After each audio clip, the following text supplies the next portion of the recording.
ભારતીય રત્ન સ્વર્ગસ્ય અટલ બિહારી વાજપેયીજીની જન્મજયંતિ નિમિત્તે કવિ સંમેલનનું ભવ્ય અને સફળ આયોજન કરવામાં આવ્યું.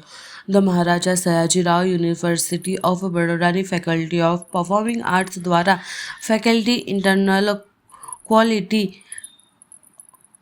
એસોસિએશન સેલ તથા district youth and cultural activities office Vadodara સહયોગથી તારીખ 29 ડિસેમ્બર 2025ના રોજ સવારે 10:30 વાગ્યાથી એક ભવ્ય સ્મરણીય કવિ સંમેલનનું સફળ આયોજન કરવામાં આવ્યું. આ કવિ સંમેલનનું આયોજન ભારત રત્ન સ્વર્ગસ્ય અટલ બિહારી વાજપેયીજીની જન્મજયંતિ નિમિત્તે કરવામાં આવ્યું હતું. સ્વર્ગસ્ય અટલજી માત્ર એક પ્રખર રાજનેતા જ નહીં પરંતુ સંવેદનશીલ કવિ, રાષ્ટ્રવાન, વિચારક અને ઉત્તમ વક્તા હતા. તેમની કાવ્ય રચનાઓમાં રાષ્ટ્રપ્રેમ, માનવતાવાદ, લોકશાહી મૂલ્યો તથા ભારતીય સંસ્કૃતિની સુગંધ અનુભવાય છે, જે આજે પણ યુવા પેઢીને વિચાર અને સંવેદનાની નવી દિશા આપે છે. આ કાર્યક્રમ દ્વારા ફેકલ્ટી ઓફ પરફોર્મિંગ આર્ટ્સની સ્થાપના 140 વર્ષ તથા ભારતીય નાટ્ય જગતને અમૂલ્ય યોગદાન આપનાર પ્રખર વિદ્વાન પ્રોફેસર સી.સી. મહેતાની 125મી જન્મજયંતિ પણ ગૌરવપૂર્ણ સ્મરણ કરવામાં આવ્યું, જે ફેકલ્ટીની સાંસ્કૃતિક અને શૈક્ષણિક પરંપરાને ઉજાગર કરે છે. નમસ્કાર, હું doctor Rajesh Kelkar, incharge dean faculty of performing arts Maharaja Sayajirao university of Baroda. આજે વડોદરા જિલ્લા યુવા સાંસ્કૃતિક વિભાગ અને internal quality assurance cell faculty of performing arts the Maharaja Sayajirao university of બરોડાના સંયુક્ત ઉપક્રમે આપણા સ્વર્ગીય વડાપ્રધાન, ભારત રત્ન એવા શ્રી અટલ બિહારી વાજપેયીજીની સ્મૃતિમાં કવિ સંમેલનનું આયોજન કરવામાં આવ્યું હતું, જેમાં શ્રી દિનેશ ડોંગરે, નૈષદ મકવાણા, દીપક નાયકવાડે, રિતેશ ત્રિપાઠી અને ભરત ભટ્ટ આ પ્રતિષ્ઠિત કવિઓ એમણે પોતાની કવિતાઓ રજૂ કરી.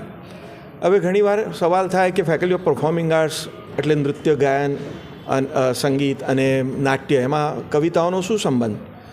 કવિતાઓમાં સાહિત્ય આવે અને એ સાહિત્ય જ્યારે લયબદ્ધ થાય ત્યારે એને પદ્યનું સ્વરૂપ મળે અને એ પદ્યમાં કોઈક સરસ સ્વર લહેરીઓ જોડાઈ જાય તો એનું વધુ પડતું સૌંદર્યીકરણ થતું હોય છે અને એ કળાઓ દ્વારા મનોરંજન તો થાય, આત્મરંજન પણ થાય અને પ્રતિભા ખીલી ઉઠે. આવી વિવિધ પ્રવૃત્તિઓ ફેકલ્ટી ઓફ પરફોર્મિંગ આર્ટ્સમાં કરવી એ અમારો ઉદ્દેશ્ય છે. એના ભાગરૂપે આ આયોજન હતું. સૌના આશ્ચર્ય વચ્ચે બહુ જ સારી સંખ્યામાં શ્રોતાઓ, વિદ્યાર્થીઓ, ગુરુજનો ઉપસ્થિત હતા અને એક રીતે એક બહુ જ સફળ પ્રયોગ આજે થયો. घोर घटाएं पांव के नीचे अंगारे, सिर पर बरसे यदि ज्वालाएं, निज हाथों में हंसते हंसते आग लगाकर जलना होगा, कदम मिलाकर चलना होगा. ये बात कदम मिलाकर चलना होगा. हास्य रुदन में, तूफानों में, अगर असंख्य बलिदानों में, उद्यानों में, वीरानों में, अपमानों में, सम्मानों में, उन्नत मस्तक उभरा सीना, पीड़ाओं में पलना होगा. कदम मिलाकर चलना होगा, कदम मिलाकर चलना होगा.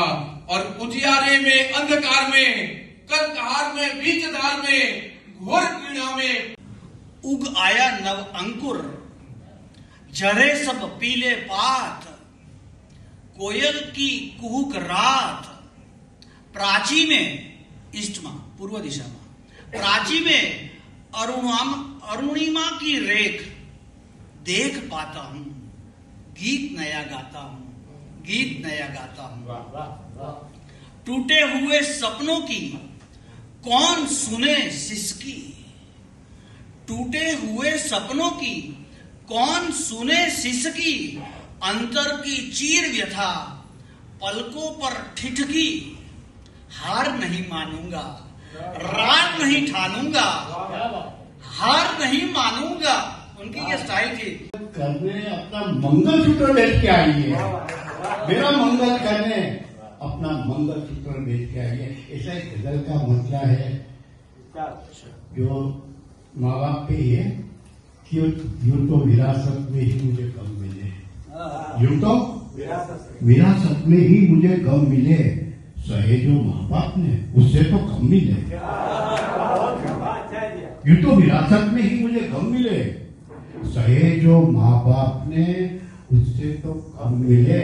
હવે ગોલી ઉસકો લાડો પડે કો એટલે મારા વાલા થોડીક વાર ટકી રહેજો.